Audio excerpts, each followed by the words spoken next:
Assalamualaikum warahmatullahi wabarakatuh. Selamat pagi anak-anak.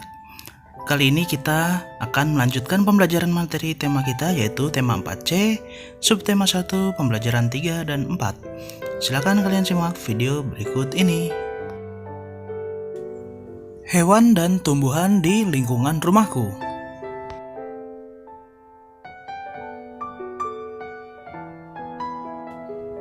Mengidentifikasi fungsi bagian tumbuhan.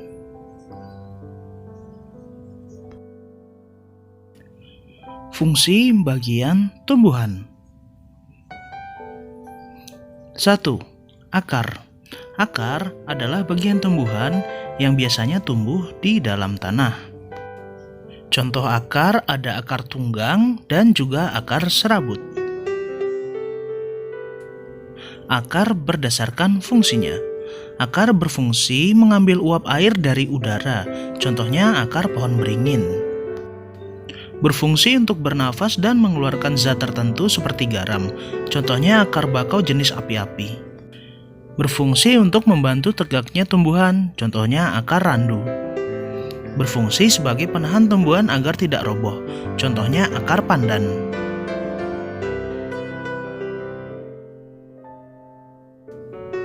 2. Batang.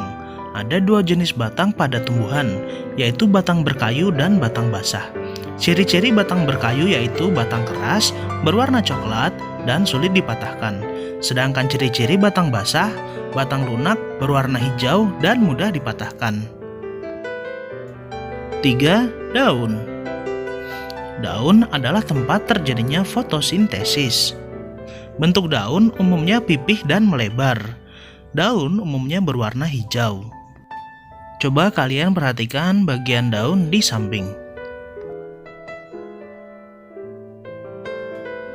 Bunga. Bunga adalah alat perkembangbiakan tumbuhan. Bentuk dan warna bunga bermacam-macam. Ada bunga kembang sepatu, ada bunga soka, ada bunga mawar, dan lain sebagainya. Bagian-bagian bunga. Bunga terdiri atas beberapa bagian. Coba kalian perhatikan dan kalian ingat bagian-bagian bunga yang ada di gambar berikut.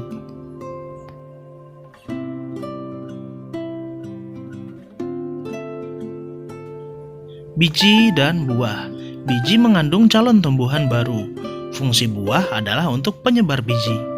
Buah terdiri atas kulit buah, daging buah, serta biji buah.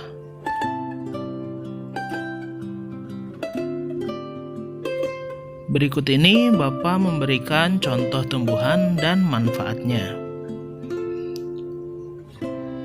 Yang pertama, pohon jarak. Biji jarak dapat dijadikan sebagai pelumas mesin.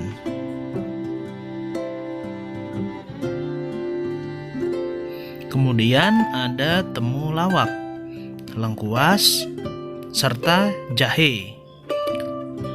Ketiga tumbuhan ini bisa digunakan sebagai obat-obatan dan juga sebagai bumbu masak. Selanjutnya ada buah jambu, buah jeruk, dan buah pisang yang kaya akan vitamin dan mineral yang sangat baik bagi tubuh kalian.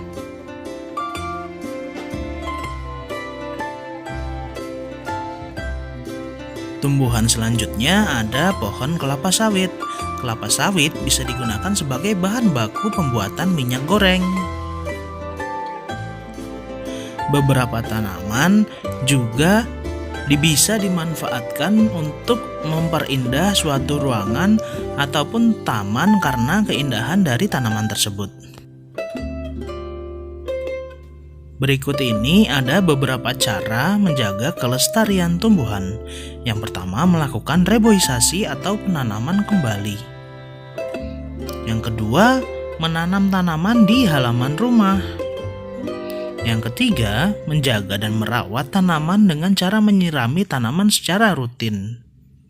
Yang keempat, tidak merusak tanaman yang ada di taman. Yang kelima, mendirikan cagar alam. Yang keenam, melakukan pengawasan ketat terhadap hutan di Indonesia dan masih banyak yang lainnya. Lalu kita masuk ke ciri-ciri pertanyaan yang baik. 1. Pertanyaan sesuai dengan topik yang dibahas. 2. Hal yang ditanyakan fokus atau tepat sasaran. 3. Pertanyaan dapat digunakan untuk menggali informasi.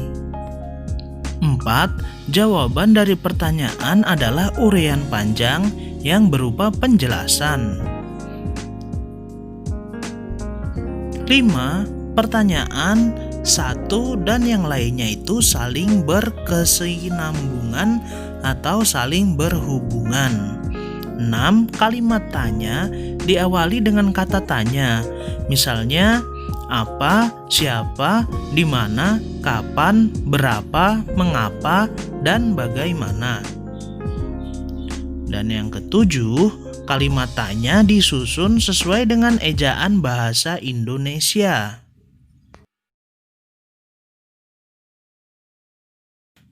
Sekian materi yang bisa Bapak berikan hari ini. Kurang lebihnya mohon maaf. Wassalamualaikum warahmatullahi wabarakatuh.